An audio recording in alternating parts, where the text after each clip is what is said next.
Nagpaliwanag ang tagapagsalita ng PNP kaugnay sa pahayag ni PNP Chief Marbil na hindi lahat ng sangkot sa iligal na droga ay adik.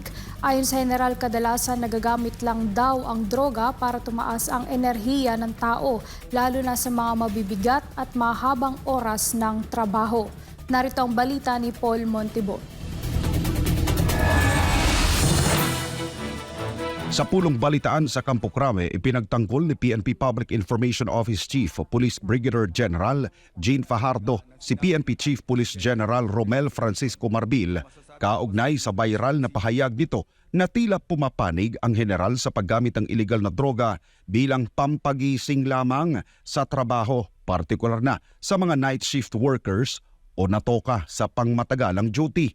Sa isang interview kasi, sinabi ni Marbil na karamihan sa mga nahuhuli nilang sangkot sa paggamit ng iligal na droga ay hindi naman talaga adik, kundi napipilitan lamang na gumamit ng ipinagbabawal na gamot para magising sa mahabang oras sa trabaho o sa pangmatagalang duty nito.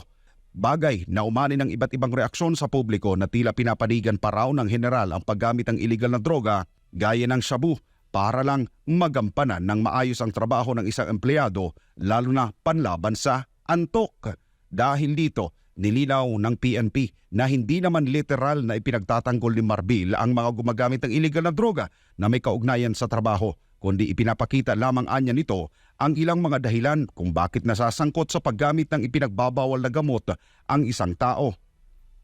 Sa mga ganitong sitwasyon, naniniwala ang PNP na kailangang bigyan ng pangalawang pagkakataon ang mga sangkot sa iligal na droga na hindi kinakailangan dumanak ng dugo. Pero para sa ilang mga trabahante, madali lang naman nila na gawa ng paraan ng antok o pagod sa trabaho. Hindi mo na kailangang gumamit ng drugs. Kahit na nahihirapan ka na o napupuyat ka na, sa bahay ka na lang, tulog mo na lang pag-uwi. Ibig sabihin, magpahinga ka lang, pwede naman. Pahinga ka na lang. Saka may mga day off naman. Siyempre, pag night shift ka naman, 6 p.m. to morning, di ba? O yun, itulog mo na lang yung tanghali.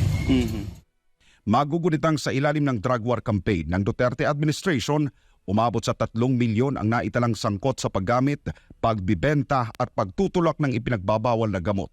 Habang 1 milyon naman ang sumuko sa gobyerno. Nauna nang ipinagtanggol ni dating Pangulong Rodrigo Duterte ang kanyang kampanya kontra iligal na droga dahil sa malasakit nito sa mga inosenteng mamamayan, mga kabataan at maraming komunidad na biktima ng epekto ng iligal na droga. Sa katunayan, sa kanyang pagharap sa Senado, muling iginiit ni President Duterte na kalaban niya ang mga kriminal at sino mang sangkot sa iligal na droga. Handa rin anyang akuin ang anumang kaso na isasampalaban sa kanya dahil sa war on drugs sa kanyang administrasyon. Sa huli, naniniwala ang PNP na kailangan dagdagan pa ang pasilidad ng bansa gaya ng rehabilitation centers para sa pagbabagong buhay ng mga individual na minsay nalulong sa paggamit ng ipinagbabawal na gamot. Para sa Diyos at sa Pilipinas kung mahal, nag-uulat Paul Montibon, SMNI News.